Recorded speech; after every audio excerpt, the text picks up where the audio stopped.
I'm sorry, not a cult?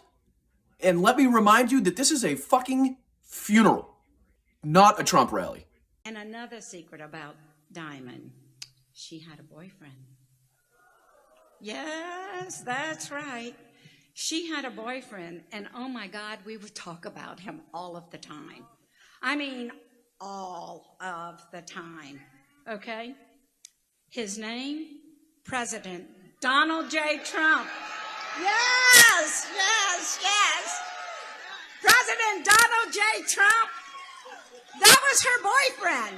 And if talking about a deceased woman's boyfriend being the ex-president of the United States who tried to overturn democracy while speaking at her funeral isn't crazy enough for you, here's Mike Lindell.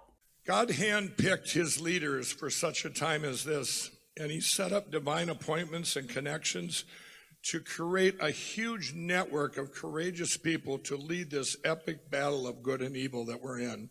Okay, Mike, so obviously this courageous person you're talking about having the opportunity of meeting is now the woman you're speaking about at her funeral, correct? And one of those divine appointments was when I met our great real president, Donald Trump, in August of 2016. So much for remembering the life of Diamond. Honest to God, people, you cannot make this fucking shit up. Let's hear the ex-president's fucking kind words of remembrance that he had to say. You know, we can fix inflation. We can fix so much of what's been damaged over the last 2 years. We had it going so well, but we can fix these things. But, you know, millions of people, I think 15 million people, they say 3, maybe 4. I know. I think they have no idea how many people. And they allowed their prisons to be emptied out into the United States of America. They allowed their mental institutions to be emptied out into the United States of America. And common sense would tell you that if you had common sense, you wouldn't be doing that. Mike would know that, but you wouldn't be doing this. Millions and millions of people are coming, and no country would be able to withstand this. No country, whether you're rich or poor. And we're not really rich. We owe, as of this morning, $31 trillion. So I don't know, you call it rich, I guess. I don't know. Maybe not. We spend a lot of money on other countries, and many of those countries hate us, so we give them money. So common sense would tell you all of these things. Inflation was caused by energy. They stopped the energy, and all of a sudden your gasoline went from $1.87 a gallon to $5, $6, $7. In California, $8 a gallon.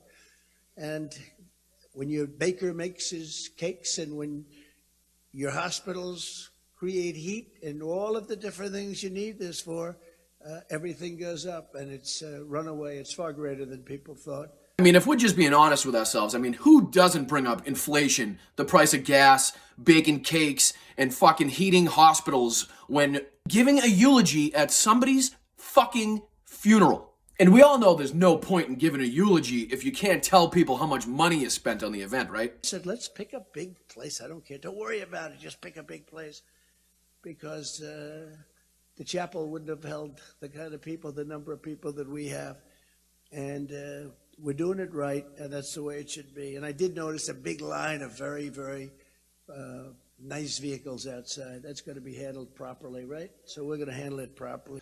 Also, there's nothing like showing me how emotionally invested you are in someone, like talking about how you expect to spend 15 to 20 minutes total at their funeral.